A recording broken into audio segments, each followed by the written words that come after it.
আতিনা ফি দারে দুনিয়া না হাসান আতিনা ফি দারে উকবা না হাসান ইয়া গিয়াসাল মুস্তাগীসিন ইহদিনা লফতিখারা বিল উলুমে ওয়াল গিনা হর গোরি দে নেকো তু তৈয়ার হে जो न मांगे उससे तू बेजार है। ভাইরা আমার, ওই বাইতুল্লাহর মানুষ কেন এত খারাপ? মসজিদের আশেপাশের মানুষ বেশি তুলনামূলক খারাপ হতে পারে না, ভালো থাকে। অথচ শ্রেষ্ঠ ঘর, যেই ঘরের মর্যাদা নিয়ে আল্লাহ কোরআনে বলেন, ইন্না আউয়ালা বাইতিন উযিআ লিন-নাস লাল্লাযী বিবাক্কাতা মুবারাকান ওয়া হুদা মুবারাকান ওয়া হুদাল লিল আলামিন।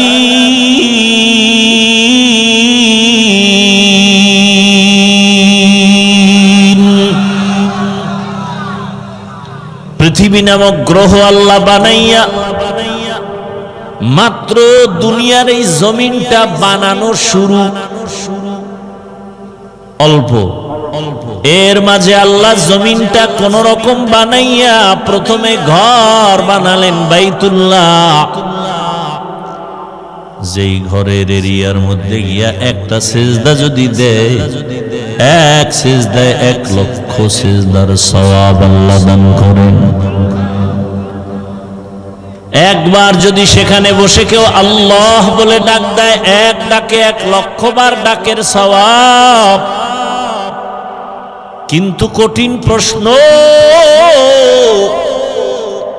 ওই বাইতুল্লাহর পার্শ্বের মানুষ এত চরিত্রহীন কেন? যে নারী আর পুরুষ একসাথে উলঙ্গ হয়ে বাইতুল্লাহর 4 দেওয়ালের চতুর্পার্শ্বে তাওয়াফ করে উলঙ্গ। যুক্তি কি? আমরা কাপড় চুপুর পরে যেই পোশাকে চলি, এই পোশাক পরে কত অন্যায় করি, নাপাক পোশাক সব খুইলে যাই। যেহেতু বাইতুল্লাহ বড় দামি, বাইতুল্লাহ জিয়ারতের ক্ষেত্রে ওখানে খারাপ নাপাক পোশাক নিয়ে যাওয়া যায় না, এজন্য খুইলা উলঙ্গ যাইতেছে বাইতুল্লাহর পাশে। কেমন মেধা! একজনে পাগড়ির ফজিলতের বয়ান শুইনা, পাগড়ি নাই কি করবে, কিন্তু ফজিলতের মায়ায় লুঙ্গি খুইলা পাগড়ি বাঁধছে। কথার কথা, এটা যেমন একটা গ্রহিত কাজ। ওই আরবের মূর্খরা চিন্তা করে বাইতুল্লাহ তো দামি ঘর, এখানে আমরা কিভাবে আমাদের পরিহিত অন্যায় করা পোশাক নিয়ে কিভাবে বাইতুল্লাহ যাই, অতএব এগুলো সাইরা খুইলা উলঙ্গ যাই। আর পশু জবে করে আমরা যেমন করি, গরু, মহিষ, ভেড়া, বকরি, ওই সময় পশু জবে করে ওরা রক্তগুলো বাইতুল্লাহর দেওয়ালে মেখে দিত, আর মনে করতো এটাই আমাদের কবুলিয়াতের লক্ষণ, সফলতা। আল্লাহ আয়াত নাজিল করে তা নিষেধ করলেন। lan yanalallaha luhumuha wala dima'uha walakin yanaluhu at-taqwa minkum। হে পশু জবাই করনেওয়ালারা, তোমাদের রক্ত গোশত আল্লাহর আরশে আজিমে পৌঁছে না, তোমাদের জীবনের অন্তরের তাকওয়া আল্লাহর দরবারে পৌঁছে। এ বাদামওয়ালা, ওই বাজারে বিক্রিতে তোমার পেট ভরে না? কি যে এক অবস্থা!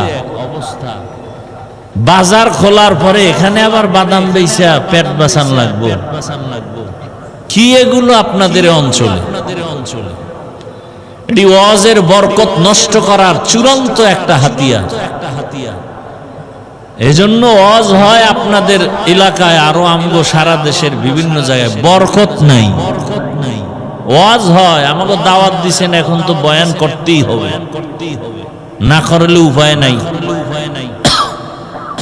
আন্দোলন শুরু হয়ে যাবে, হুজুরের ভালোবাসা দেখাই দিবে কারে কয়। বয়ান তো করতেই হবে, কম হলেও হবে না। বাদাম খাইবে আর বয়ান শুনবে। হুজুরের দফা টাইট বয়ান করতে করতে, আর হে বয়ে বয়ে বাদাম খায়, পান খায়, কেউ ফাঁকে ফাঁকে আবার বেয়াদবের মতো বিড়িও টানে। কিরকম বেয়াদব নাই? ওয়াজে আইসা আবার বিড়ি টানে, কত বড় বেয়াদব! আল্লাহ হেদায়েত দান করুন। মোহাব্বতে বলেন আল্লাহুম্মা আমিন। আল্লাহ হেদায়েত দান করুন। কত বড় নির্লজ্জ আপনি চিন্তা করেন। ওয়াজের আশেপাশে বসে, ওয়াজের এরিয়ায় এসে বিড়ি টানে, কত বড় নির্লজ্জ! আর আপনারা ওয়াজের প্যান্ডেলে বসে পান খাবেন, চা খাবেন আর বাদাম খাবেন। এটা কিভাবে ওয়াজের আদব হয়? কিভাবে বরকত থাকে? এজন্য এখন ওয়াজে বক্তা বেড়েছে, শ্রোতাও বাড়ছে, হেদায়াত নাই, বরকত নাই। এ অশুইনা চলে যাবে, ফজর পড়বেন, শেষ, মসজিদ খালি। কোন দিন এমন হয় মুয়াজ্জিন আর ইমাম ছাড়া কেউ থাকে, মুসল্লি নাই। আর কেউ কেউ ভাবে নামাজ না পড়লেও আমগো ইমান ঠিক আছে, এর তো নামাজই লাগে না। আর বন্ডরা তো বইলেই ফেলায় গানে গানে, নামাজ পড়ো মুসল্লি, নামাজের কি রাখো ডর, যেই নামাজে জান্নাত পাবি সেই নামাজ কোথায় তোমার। এই তুমি যে নামাজে জান্নাত পাবা সেই নামাজ পড়ো। এই নামাজ পইরা মিছা কথা খাবা, নামাজ পইরা সুদ খাবা, এই নামাজে লাভ নাই। এই জন্য বন্ডরা কিন্তু নামাজ পড়েই না। ওই কাবার ঘরে যায় লঙ্গি থুইয়া, পাগড়ি বান্ধে লঙ্গি দিয়া, অবস্থা এমন হইছে। যেই নামাজে জান্নাত পাবা সেই নামাজ তোমার নাই, যেহেতু ওই নামাজ পড়ে লাভ নাই যে নামাজে সুদ ছাড়ে না। আরে এক রাত্রেই মানুষ ঘুমের থেকে ওইটা পত্রিকা পড়া শিখে না, সরে ও, সরে আ, ক খ এগুলো পড়তে পড়তে পড়তে পড়তে পড়তে পড়তে এক সময় সে পত্রিকা পড়া শিখে। ঠিক আল্লাহর ইবাদত, নামাজ এগুলো করতে করতে করতে করতে করতে করতে এক সময় নামাজটা নামাজের মতো হয়ে যায়, না পড়লে হবে না। আর ওই ভণ্ডর গোষ্ঠী, এরা উদ্দেশ্য হলো ওরা নামাজ পড়বে না, কারণ শীতের দিনে অজু বানাইতে তো অনেক কষ্ট। এরপরে তো এক চোরায় কইয়েই ফেলাইছিল, পাবলিকের মাইর খেয়ে আবার এখন দুনিয়ায় নাই, মইরেই গেছে। নামাজ 5 ওয়াক্ত না, মাত্র 3 ওয়াক্ত। কত ধান্দাবাজি এই দুনিয়ায় চলে ধর্ম নিয়ে, বিশেষ করে আমার বাংলাদেশে ইসলাম নিয়ে এত ধোঁকাবাজি আর এত চালাকি দুনিয়ার কোন রাষ্ট্রে নাই, এই বাংলাদেশ ছাড়া। আল্লাহ হেদায়েত দান করুন। কি আপনাদের কষ্ট হইতেছে? তাহলে কথা বুঝলে আওয়াজ দিয়েন।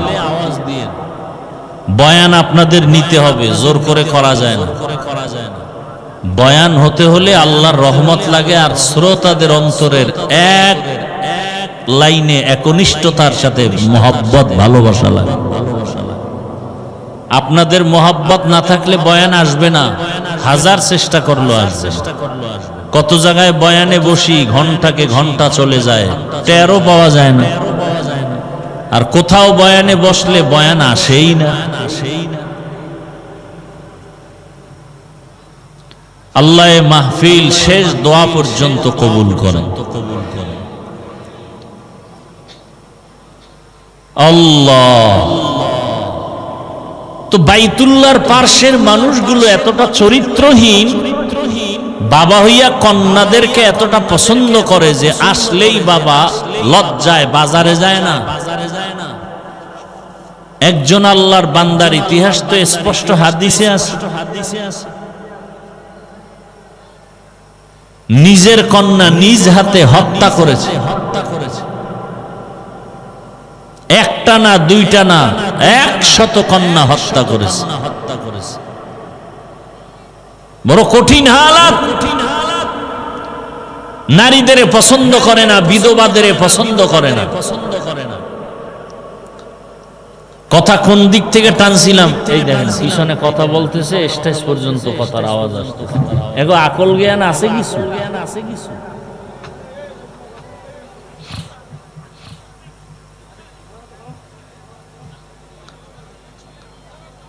আল্লাহ কেন আনছেন তাও জানি না, আর আপনারাও আনার পরে আমারে বসাই এমন কেন করেন তাও বুঝি না। কে আপনারা নতুন না আমি নতুন তাও বুঝি না। আল্লাহ সব মুসিবত থেকে মাহফিলকে হেফাজত করে। শেষ দোয়া করে যাওয়ার তৌফিক আল্লাহ আমাদেরকে দান করেন। কথা টানছিলাম কোন জায়গা থেকে? বাইতুল্লাহ গেছি, মনে আছে? আমার আজকের কথা শুরু হয়েছে মুসিবতে পরীক্ষা।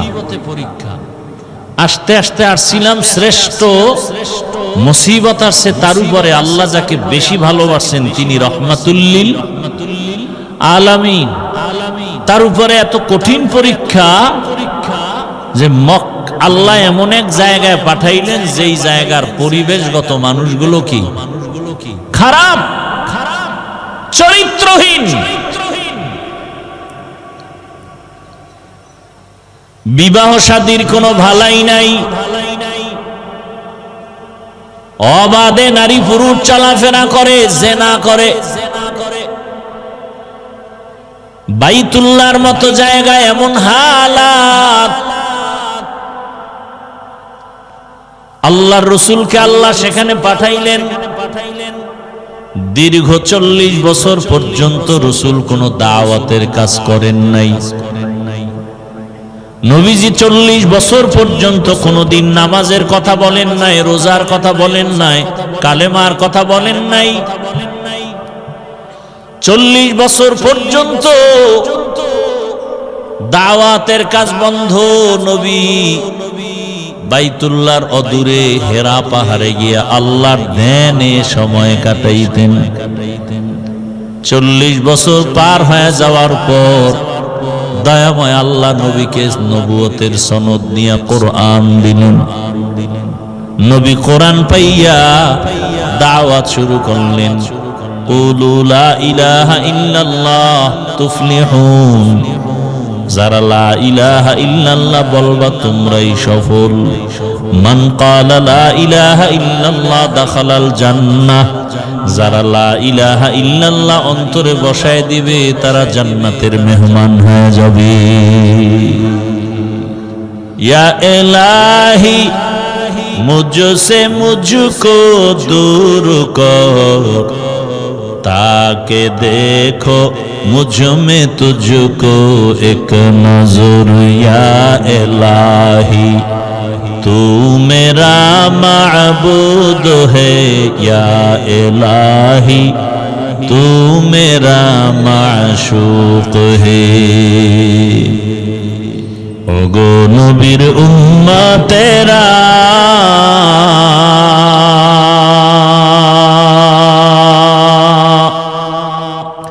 होए আজি দিশাহারা।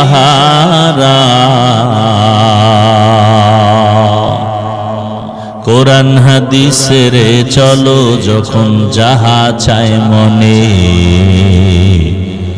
নবী বিনে কে তরবে পুলসিরাত মিজানে। নবী বিনে কে তরবে পুলসিরাত মিজানে। নবী আমার জীবন ভরে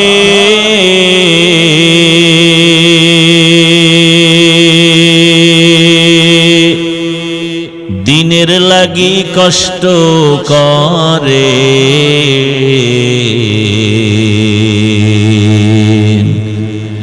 দান দান শহীদ করিলেন উহুদেরই ময়দানে।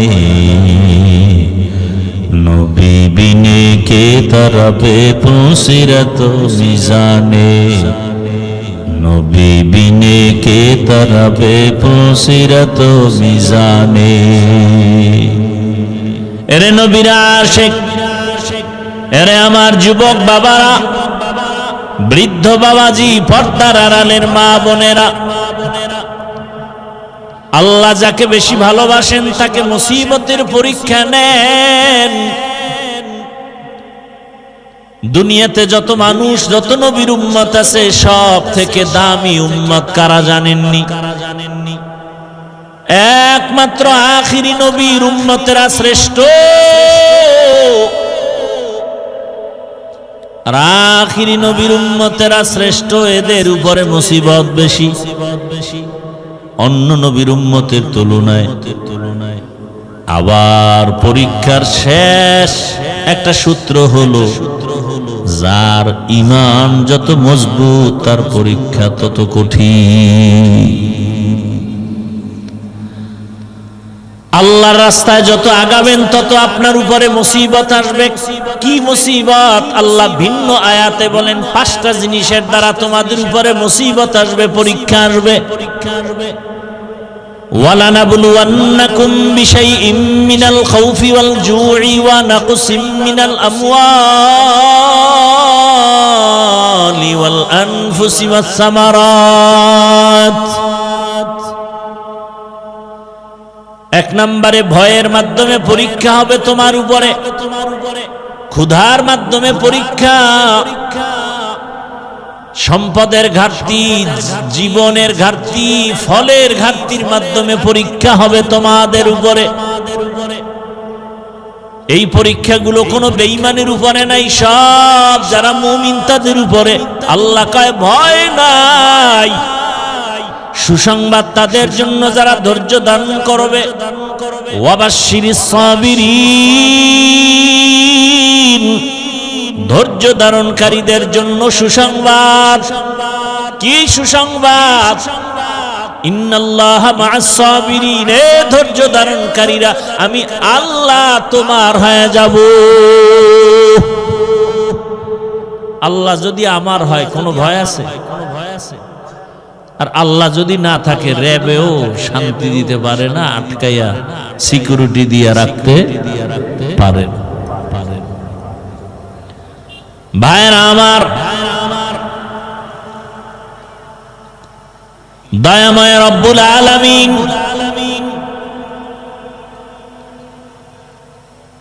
পাঁচটা জিনিসের দ্বারা পরীক্ষা নিবেন ধৈর্যের মাধ্যমে। ধৈর্য ধারণকারী তোমার সুসংবাদ, ইন্নামা ইউওয়াফাস সাবিরুনা আজরাহুম বিগাইরি হিসাব। ধৈর্য ধারণকারীরা তোমরা সুসংবাদ নাও, পরকালে আমি আল্লাহ তোমাদের বিনা হিসাবে জান্নাত দিয়া দিব। জান্নাত চাইনি, এই আল্লাহর বান্দারা, জান্নাত চাইনি হিসাব দিয়া না হিসাব ছাড়া। আল্লাহ কবুল করে। বেহেশত আযা কে আজারে নবাশত, কসে রাবা কসে কারে নবাশত।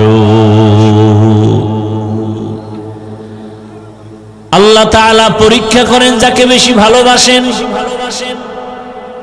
এবার আপনারা আমাকে একটু জবাব দেন, আল্লাহ কি নামাজিকে বেশি ভালোবাসেন না বেনামাজিকে ভালোবাসেন? অতএব নামাজির উপরে মুসিবত বেশি আসবে। নবীজি অন্য এক হাদিসে বলেন, আদ-দুনিয়া সিজনুল মুমিন ওয়া জান্নাতুল কাফির।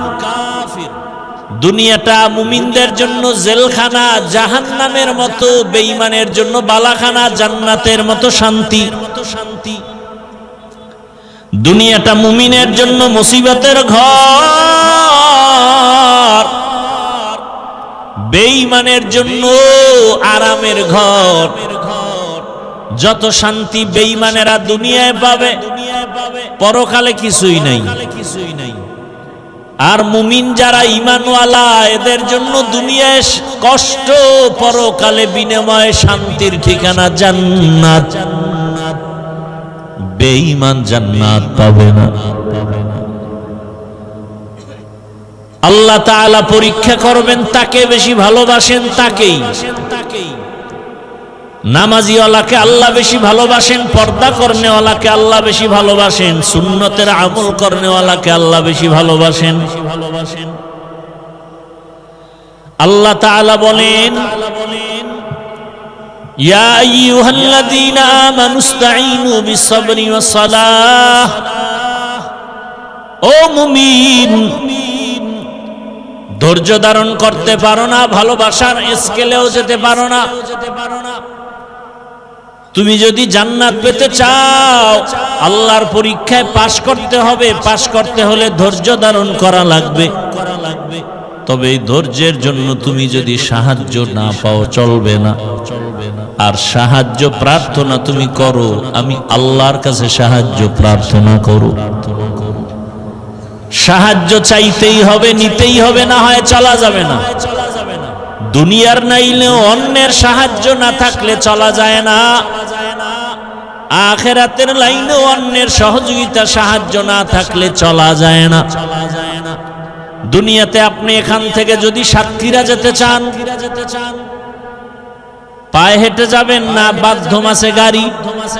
গাড়ি লাগবে না, গাড়ি লাগবে না।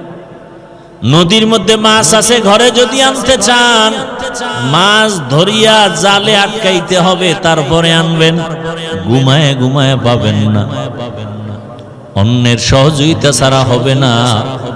টাকাওয়ালা বসে বসে টাকার বাহাদুরি করলে হবে না। গরিব ব্যক্তির কাছ থেকে টাকা দিয়া মাছ আনো। বান্দা, তোমার চাল ডালের প্রয়োজন, গরিব লোক দোকান দেয়, চালের দোকান, ডালের দোকান, ওখান থেকে টাকা দিয়ে আনো। তুমি যদি টাকার বাহাদুরি করে বলো আমি টাকা দিয়েই চলবো, কারো সাহায্য নিব না, তুমি পঙ্গু হয়ে মরবা। দুনিয়ার লাইনে সাহায্য ছাড়া চলা যায় না। একজন শিক্ষক না থাকলে সে ভালো লেখাপড়া করে ভালো আদর্শমান মানুষ হতে পারে না। শিক্ষক না থাকলে, অন্যের সাহায্য ছাড়া একটা অক্ষর শিখা যায় না। অন্যের সহযোগিতা ছাড়া লেখাপড়া শিখা যায় না। কোরআনের তাফসীর শিখবে কিভাবে? নিজে নিজে নিজে নিজে। এত সহজ, এত সহজ। তা আখিরাতের লাইনেও অন্যের সাহায্য লাগবেই। আল্লাহ বলেন, সাহায্য চাও এমন একজনের কাছে যার মধ্যে কোনো অভাব নেই। কারণ অভাবীর কাছে যদি সাহায্য চাও, সে তার অভাব পূরণ করতে গিয়ে তোমার চাহিদা পূরণ করতে পারবে না। জমিনে তাকায়া দেখলাম এমন একটা মানুষ নাই যার অভাব নাই। দুনিয়াতে যত টাকাওয়ালা দেখেন ওদের অভাব, যত টাকা বেশি তাদের অভাব তত বেশি। কিন্তু একজন খুঁজে বের করেন যার অভাব নাই, তিনি আমার আল্লাহ। আল্লাহ বলেন, ইয়া আইয়ুহান নাস আনতুমুল ফুকারাউ ইলাল্লাহ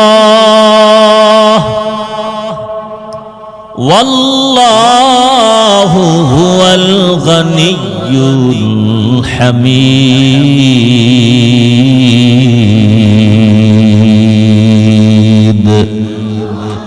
गर तवक्कुल मी कुनी हर सुबह शाम, गर तवक्कुल मी कुनी हर सुबह शाम, मीरा सानद रिस्क़े तू अज़ला मकाम जुज़्बा हक़ छी ज़े मखा अज़ इंसुजा फज़ले उआ मस्ते दर जुमला जहा। দুনিয়ার লাইনে অন্যের সাহায্য ছাড়া যেমন চলা যায় না, আখিরাতের লাইনেও কেমনে চলবো? আমি নামাজটা শিখতে গিয়ে আমার বাবা আমার ওস্তাদ থেকে শিখা লাগছে, আমি একা একা পারি নাই।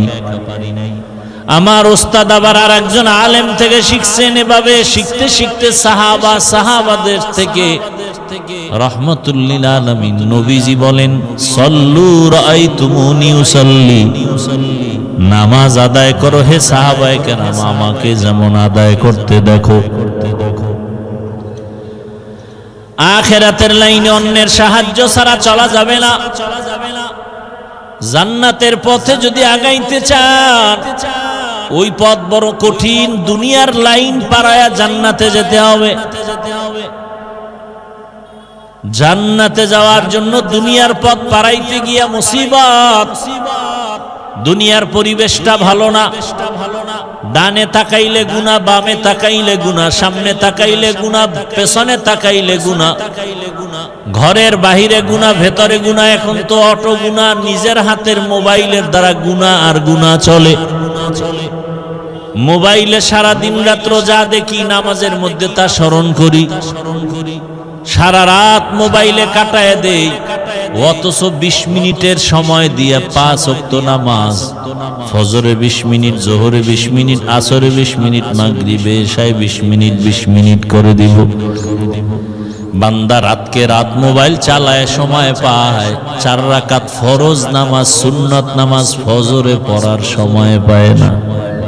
কি ঘন্টাকে ঘন্টা মোবাইল চালায়, সেখানে সময়ের কোনো কোর্সেন নাই, ঘুমের ডিস্টার্বের কোনো কোর্সেন নাই, কিন্তু 20 মিনিট সময় ব্যয় করে 4 রাকাত ফজরের নামাজ পড়বে, সেখানে সময় নেই। আছে না নাই? গল্পে গল্পে সময় কাটায়, জোহরের 10 রাকাত পড়তে সময় নাই। দোকানে, চাকরির, অফিসে কত আড্ডা দিয়া সময় কাটায়। আসরের 4 রাকাত নামাজ, মাগরিবের 5 রাকাত নামাজে সময় নাই। ও বান্দা, তুমি এটা পারবা না, সাহায্য নিতে হবে আমি আল্লাহর। কারণ দুনিয়ার সবাই অভাবী, একমাত্র অভাব নাই কার? আল্লাহ বলেন দুনিয়ার সবাই ফকির, একমাত্র আমি আল্লাহ ধনী। আর আমি এমন ধনী, আমার প্রশংসার কোনো শেষ নাই। দুনিয়ার সব ধনীদের বদনাম আছে, আল্লাহর কোনো। দুনিয়ার ধনীরা দেয় দেয় বলে দেয় না, আবার দিতে গিয়াও তাও পুরোপুরি দেয় না, আবার যাও দেয় তা আবার খোটা দিয়া জাল মিটায় দেয়। 5,000 টাকা দিল, 50,000 টাকার জাল মিটায় দেয়। বলে আরে আমি অমুকে আমার টাকায় চলে, মসজিদ আমার টাকায়, ওয়াজ মাহফিল আমার টাকায়। এইভাবে করে করে আবার জাল মিটাইয়া দেয়। আল্লাহ কয় আমি কারো খোটাও দেই না, এবং আমি আল্লাহ দিব দিব বলে দরজা বন্ধ করি না। وَإِذَا سَأَلَكَ عِبَادِي عَنِّي فَإِنِّي قَرِيبٌ أُجِيبُ دَعْوَةَ الدَّاعِ إِذَا دَعَانِ فَلْيَسْتَجِيبُوا لِي وَلْيُؤْمِنُوا بِي لَعَلَّهُمْ يَرْشُدُونَ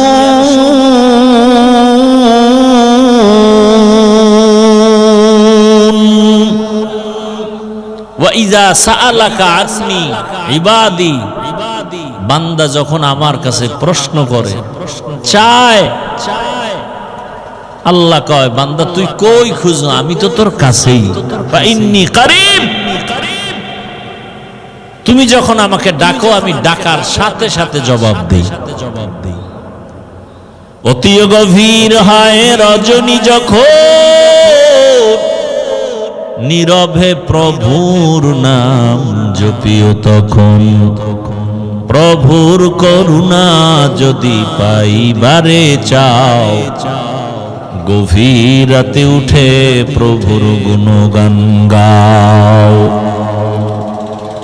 এরে আমার আল্লাহর বান্দারা, ও যুবক বাবারা, যৌবনের বাহাদুরি করতে গিয়া কত গুনাহ করছো। যৌবনের বাহাদুরি করতে গিয়া মনে চাইছে নামাজ পড়বা না, পড়ো নাই। যৌবনের বাহাদুরি করতে গিয়া মনের আশা পূরণ করছো, মনে চাইছে গান শুনবা, শুনছো, বাধা মানো নাই। যৌবনের বাহাদুরি করতে গিয়া কত গুনার প্যান্ডেলে, নারীদের নাচ গানের প্যান্ডেলে দৌড়াইছো, কারো বাধা মানো নাই। মোবাইল হাতে নিয়ে সারা রাত গুনাহ করেছো রে যুবক। আবার তাকায় দেখো, সব যুবক কিন্তু খারাপ না, সব যুবক কিন্তু জাহান্নামের পথে যায় নাই। তোমার মতোই যুবক স্কুলে পড়ে, কলেজে পড়ে, 5 ওয়াক্ত নামাজও পড়ে, আছে না নাই? তুমি একটু চিন্তা করে বিবেকটাকে প্রশ্ন করো, তুমি পারো না কেন? ও আমার কলিজার যুবক, তোমার মতো যুবক চাকরি করে, RAB, army, police, BDR chairman, MP, মন্ত্রী, ওসি, ডিসি, এসপি, 5 ওয়াক্ত নামাজি, বলো তুমি পারো না কেন? তোমার মতোই যুবকটা দোকান দেয়, নামাজ পড়ে, তুমি পারো না কেন? তোমার মতো কত যুবক নদীর মধ্যে মাছ ধরে, নামাজ পড়ে, বলো তুমি পারো না কেন রে বাবা? তোমার মতো যুবক দেখো রাস্তায় গাড়ি চালায়, নামাজ পড়ে, কত যুবক আছে, বলো তুমি পারো না কেন? তোমার মতো যুবক কত আছে, এত কষ্টের কাজ করে, চাকরি করে, ব্যবসা করে, নামাজ ছাড়ে না, তুমি কেন পারো না? হেদায়েতের মালিক আমার আল্লাহ, ওই আল্লাহর কাছে সাহায্য চাও। তবে আল্লাহ বলেন এমনি চাইলে হবে না, 2 জিনিসের মাধ্যমে চাইতে হবে। 1 নম্বরে ধৈর্য, 2 নম্বরে নামাজ। রহমতের নবী বলেন, ইজা সাআলতা ফাসআলিল্লাহ ওয়া ইজা ইসতাআনতা ফাসতাইন বিল্লাহ। যদি সাহায্য চাও, কার কাছে? কার কাছে? আল্লাহর কাছে সাহায্য চাও। আল্লাহর কাছে যারা চাইছেন, আল্লাহ তাদেরকে দিয়ে দিছেন। অহংকারী আর বাহাদুরি করবা না। এরে আল্লাহর বান্দা, আল্লাহর উপরে ভরসা করে চলবা, দেখবা যে কোনো জায়গায় সম্মান আল্লাহ বজায় রাখবে। বাদশাহ হারুন রশিদ চলতেছিলেন, চলতে চলতে চলতে চলতে কাফেলার লোক হারায় গেছে জঙ্গলের ভিতরে। এখন কোথায় যাবে? রাত হয়ে গেছে। বাদশাহ হারুন রশিদ এক জায়গায় পানির পিপাসা লাগছে, একা রাজপ্রাসাদে চলে যাবেন, কোথাও পানি পায় না। হঠাৎ একটা ঝুপড়ি পাইলেন, ভাঙা ঘর। ওই ভাঙা ঘরে গিয়া একটু বাহির থেকে আওয়াজ দিলেন, আমাকে একটু পানি দাও পিপাসা নিবারণের জন্য। ঘরে দেখে একটা মেয়ে আছে। ওই মেয়েটা বাদশাকে দেখা চিনতে পারছে। আমার দেশের বাদশা, সে পানি দিবে দূরের কথা, সে গাছ থেকে ফল আইনা জুস বানাইয়া তারপরে বাদশার হাতে দিস। এইবার বাদশাহ হারুন রশিদ কয়, হেরে মা, তুমি আমাকে একটু পানি দিবা, কিন্তু পানির বদলে তুমি গাছের থেকে ফল আইনা জুস বানায় তুমি আমাকে দিলা, এরপরে পানি, তাও আবার তুমি শরবতের মতো বানায়া সাইকা দিলা, চাকনি দিয়া। কারণ কি? আহ, মেয়েটা ডাক দিয়ে কয়, বাদশাহ, আমিরুল মুমিনিন, আমি আপনাকে জানলাম, চিনলাম, সম্মান করেছি। আল্লাহর বিধান, রসুলের বিধান, যদি একজন পথিক, সে আমার মেহমান, যদি মেহমানদারি করার মতো করতে পারি, আল্লাহ আমার মেহমানদারির ব্যবস্থা করবেন আরো সুন্দরভাবে। বাদশাহ হারুন রশিদ খুশি না বেজার? মেহমানদারি শেষ, একটু পানি চাইছে, ফলের জুস পাইছে। রাজপ্রাসাদে গিয়া, ঘরে গিয়া পরামর্শ কইরা সিদ্ধান্ত নিলেন, আমি হারুন রশিদের ছেলের জন্য এই মেয়েকে ঘরে নিয়ে আসব। যেমন কথা তেমন কাজ। এই হারুন রশিদের স্ত্রীর নাম জানেননি? জানেন না? হ্যাঁ হ্যাঁ, কি জুবায়েদা খাতুন, যেই জুবায়েদা খাতুনের নামে আজও মক্কার পার্শ্বে আছে নহরে জুবায়েদা, পানির নহর কেটে কেটে মানুষের হাজিদের পানির ব্যবস্থা করেছিল বহু দূর এরিয়া নিয়া। ইন্তেকালের পর আমি কিতাব দেখলাম, স্বপ্নের মধ্যে একজনকে দেখানো হলো, তার আপন এক আত্মীয় জিজ্ঞাসা করে, জুবায়েদা কবরে আপনার কি হালাত? জুবায়েদাকে আল্লাহ আমাকে মাফ করে দিছেন। কি বলবেন, নাউজুবিল্লাহ না সুবহানাল্লাহ? তো আত্মীয় বলতেছে, আপনাকে আল্লাহ মাফ করছেন, কারণ কি? আপনি তো বিশাল কাজ করছেন। বলে কি কাজ? আপনি যে পিপাসার্ত মানুষের জন্য বাইতুল্লাহর পার্শ্বে নহর কেটে কেটে পানির ব্যবস্থা করছেন। কয় না, আল্লাহ আমাকে এটার উসিলায় মাফ করে নাই।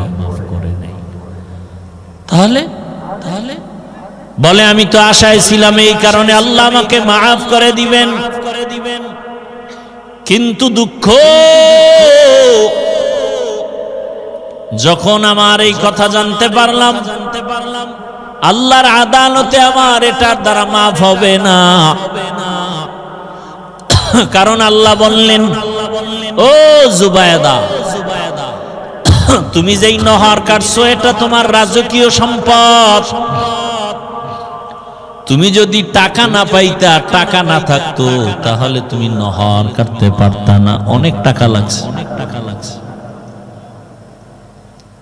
এইবার জুবায়েদাকে আমি নিরাশ হয়ে গেলাম। আল্লাহ কত দয়াময় রহমান, কত অসীম দয়ালু রহিম আমার আল্লাহ। এই মা বোনেরা আসেনি, মা বোনেরা ভালো করে শুনেন।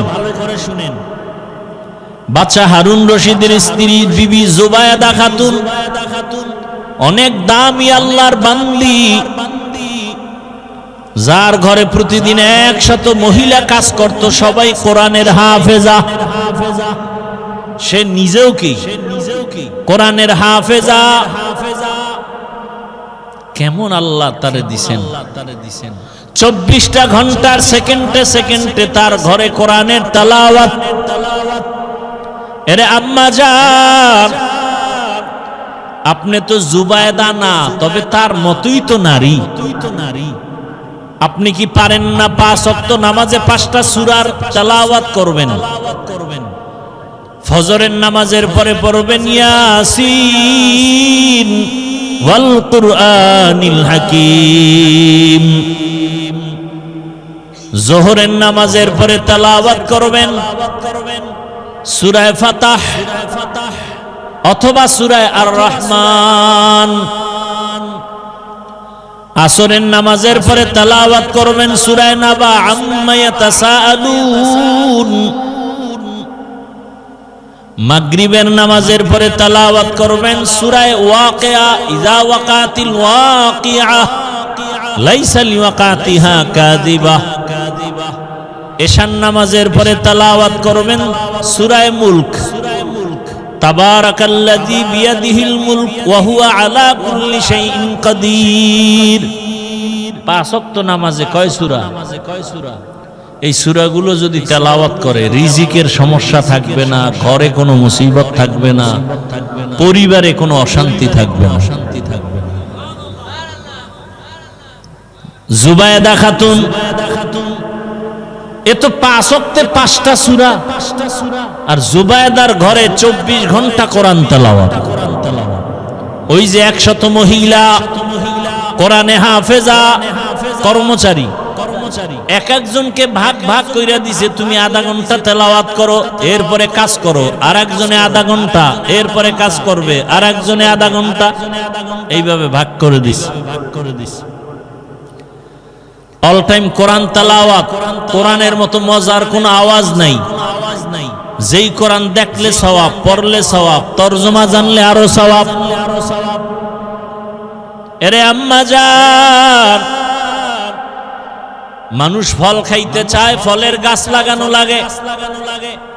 দুনিয়াতে যত ফল আসবে আমাদের লাইনে সব ফলের গাছ আপনারা মায়েরা। আম্মা জান, আপনার আখলাক ভালো, আপনার আদর্শ ভালো, তো আপনার থেকে সন্তান আসবে ভালো, আপনার দ্বারা সংসার সাজবে ভালো, বাগান হবে, ফল হবে সুন্দর, ঘর হবে শান্তির ঘর। আর এই ক্ষেত্রে একজন স্বামী, তারও অনেক দায়িত্ব আছে, কর্তব্য আছে। একজন স্বামী তার স্ত্রীকে ইবাদত করতে সুযোগ দিতে হবে। শুধু কাজ আর কাজের চাহিদা করলে হবে না। বাহিরে যেন মায়ের কষ্ট করতে না হয়, পুরুষ তা সামাল দিবে, কমপ্লিট করবে। মহিলা ঘরে বসে ইবাদত করবে, স্বামীর জন্য দোয়া করবে।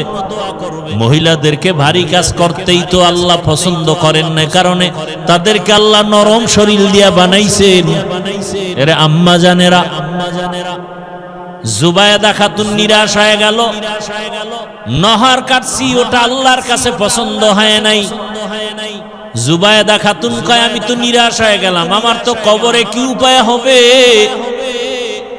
আম্মা জানেরা খেয়াল করে শুনেন। এবার জুবায়েদা বলে, আল্লাহ আমাকে বলে, জুবায়েদা তোমার আর একটা ছোট আমল আমার কাছে আছে, আমার কাছে ওইটা বড় পছন্দ হইছে, ওই ছিলে তোমাকে আমি মাফ করে দিলাম। কি আমলটা শুনবেন?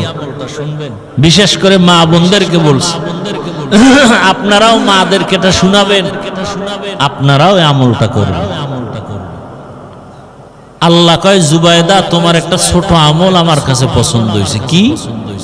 তুমি খানা খাইতে বসছো, খানা খাইতে বসার পরে খানার লোকমাটা মুখে দিবা, ঠিক মুখে দেওয়ার আগেই আজানের শব্দ শুরু হয়ে গেছে। তুমি লোকমাটা মুখের কাছে নিয়েও দাও নাই, লোকমাটা রেখে আজানের সম্মান বজায় রাখতে গিয়া তুমি মাথার দুপাট্টা টেনে দিয়েছো। মহিলারা কিন্তু এটা করে, আজান অনেক মহিলারা, দুনিয়াদার যেটি ওইটি তো আজানের সময় গান চালায়। তুমি দোপাট্টা টেনে দিয়েছো, আজান তো আমার শব্দ, আল্লাহু আকবার, আমার নামকে তুমি সম্মানের নজরে দেখছো, আমিও আমার কাছে এটা বড় ভালো লাগছে, আমি এই বরকতে তোমাকে মাফ করে দিলাম। আর আজানের সময় দোকানপাটে গান চলে, টেলিভিশন চলে, ওয়াজের মাইক বন্ধ করো। আজানের সময় যে এত আকাম চলে, এগুলি বন্ধের কোনো চিন্তা নেই। ও আমার যুবক বাবারা, পর্দার আড়ালের মা বোনেরা, আপনাদের মতো কত মা 5 ওয়াক্ত নামাজ পড়ে, পর্দা করে, স্বামীর মাল হেফাজত করে, অভাব নাই। ও আমার যুবক বাবারা, অনুরোধ করি তওবা করে নাও। বৃদ্ধ বাবাজি, আপনাদের মতো কত বুড়ারা নামাজ পড়ে, মসজিদে যায়, আপনারা পারেন না কেন? আপনার ঘর কেন সুন্দর না? আপনার স্ত্রী কেন পর্দা করে না? আপনি কেন পর্দায় রাখেন না? আপনি পর্দা করেন না কেন? আপনি তো একজন ঘরের দায়িত্বশীল গার্ডিয়ান, আপনাকেও দায়িত্ব বজায় রেখে একটা সন্তানকে আপনি ডাক্তার বানাবেন, ইঞ্জিনিয়ার বানাবেন। সেই পরিবেশটা ঘরের মধ্যে সাজায় দেন। ডাক্তার হলেও যেন কোরআন তেলাওয়াত করে, কোরআন তেলাওয়াত করেনেওয়ালা ডাক্তারের অভাব নাই। কোরআন তেলাওয়াতকারী নামাজি ইঞ্জিনিয়ারের অভাব নাই। অতএব পেছনের গুনাহ থেকে তওবা করেন। হে যুবক, আল্লাহর কাছে মনে মনে বলেন, হে আল্লাহ, তোমার কাছে সাহায্য চাই। আজকে থেকে ধৈর্যের মাধ্যমে নামাজ আদায় করবো, আর নামাজ ছাড়বো না, বেপরদায় চলবো না, দাড়ি কাটবো না, মা বাবার সাথে বেয়াদবি করবো না। ওলামায়ে কেরামের দোয়া নিয়া, মা বাবার দোয়া নিয়া, শিক্ষকের দোয়া নিয়া চলবো, গুনার থেকে বেঁচে থাকবো। জীবনে তো কম গুনাহ করি নাই। মনে মনে আল্লাহকে বলেন আর তওবা করেন, জীবনে তো গুনাহ কম করি নাই, দাড়ি কম কাটি নাই, নামাজ কম বাদ দেই নাই, বেপরদায় কম চলি নাই। ও আল্লাহ, আজকে থেকে তওবা করলাম, নামাজ ছাড়বো না, বেপরদায় চলবো না, মা বাবাকে কষ্ট দিব না, মুরব্বীদের দোয়া নিয়ে, উলামায়ে কেরামের দোয়া নিয়ে চলবো। ও আমার যুবক, অনুরোধ করে বলছি, তোমার জীবনটাকে সাজাইতে হলে চরিত্রহীন বখাটে বন্ধু ছেড়ে দাও এবং তোমার মুরব্বীদের সাথে বেয়াদবি করবা না, মা বাবার দোয়া নিয়ে চলবা। যদি জীবনটাকে সুন্দরভাবে সাজাইতে চাও, সময়ের কদর করো, গুনাহের থেকে নিজেকে বাঁচাও, বিশেষ করে মোবাইল থেকে নিজেকে দূরে রাখো, দেখবা চরিত্র সুন্দর হয়ে যাবে। না হয় এক মোবাইলে তোমার দুনিয়ার জীবনও নষ্ট, আখিরাতও নষ্ট হয়ে যাবে। আল্লাহর কাছে খাঁটি অন্তরে তওবা করার যাদের নিয়ত আছে, দুটো হাত আল্লাহকে দেখায়া দেই, আয় আল্লাহ হাতগুলো কবুল করে নেন, তওবা কবুল করে নেন, তওবার উপরে মজবুত হইয়া চলার তৌফিক আমাদের দান করেন, আমিন। আলহামদুলিল্লাহি রাব্বিল আলামিন, والصلاة والسلام على سيد الأنبياء والمرسلين وعلى آله وأصحابه أجمعين يا أرحم الراحمين يا أرحم الراحمين يا أرحم الراحمين رب ارحمهما كما ربياني صغيرا اللهم إنك عفو كريم تحب العفو فاعف عنا اللهم إنا نسألك رضاك والجنة ونعوذ بك من سخطك والنار اللهم إنا نعوذ بك من البرص والجنون والجذام وسيء الأسقام اللهم اجعلني من المستجابين للدعوات اللهم رب الناس اللهم رب الناس اللهم رب الناس اللهم إنا نعوذ بك من البرص والجنون والجذام وسيء الأسقام اللهم إنا نسألك رضاك والجنة اللهم اجعلني في عيني صغيرا وفي أعين الناس كبيرا ও দয়ার মালিক, আমরা গুনার বোঝা নিয়ে হাত তুললাম।